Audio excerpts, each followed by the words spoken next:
Hello and welcome back to our channel. So today in this video we are going to discuss about how to create Discord roles automatically. So without wasting much of our time, let's get straight into the video. So if you want to create Discord roles automatically, then all you can do is simply open your Discord.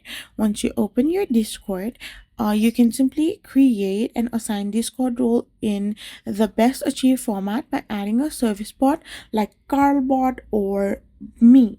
So once you have added these bots into your channel, then they will help you assign roles. So once you have got these bots, you can simply be assured that you're going to get your Discord roles automatically created. These bot allows you to define roles that new members receive automatically upon joining, typically configured via a web dashboard under auto roles or welcome settings. So this is how you can simply do it. I hope you found this video helpful. So don't forget to hit that subscribe button and do give us a thumbs up. We will be back again with more informative videos.